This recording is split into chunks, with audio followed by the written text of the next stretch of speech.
Hi friends, it's Rabbi Briskin with a thought for Shabbat. I don't like blood at all. Mine or anyone else's. If one of my kids cuts himself, Karen tends to the wound, not me. Now, I don't get woozy, I just don't like looking at blood.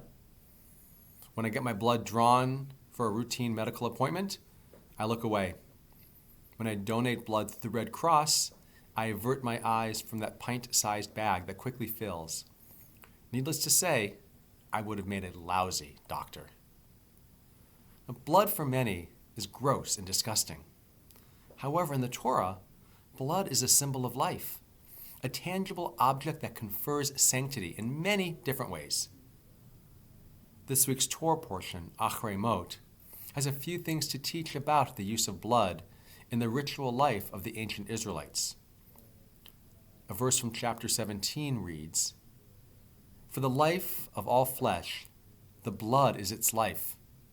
Therefore I say to the Israelite people, you shall not partake of the blood of any flesh, for the life of all flesh is its blood." Rabbi Elise Goldstein reminds us in a Dvar Torah available on reformjudaism.org. She reminds us that blood is to be avoided in the realm of eating and sex. What does that mean? Well, for an animal to be considered kosher, all of its blood must be drained. And the Torah specifically prohibits sex with the menstruating woman. Now, while blood is to be avoided in some areas of everyday life, Goldstein points to the verse in the portion that teaches, quote, "For the life of a creature is in the blood, and I have given it to you to make atonement for yourselves on the altar." It is the blood that makes atonement for one's life. Blood, therefore, can both contaminate and sanctify. An animal not drained of all of its blood is not kosher. It's unfit to be eaten. However, the blood of an animal sacrificed on the altar in the temple is considered to be sacred. Now, while this may be interesting to some, because who among us doesn't love to study the Torah and learn about blood, the larger question is, what can these 2,500-year-old verses about blood teach us about our lives today? Blood is our source of life. It's a potent force in Jewish tradition. As blood courses through the body, it is purified every time it passes through the lungs or the kidneys. In our bodies, too, blood can both contaminate and purify, just as it is described in the Torah.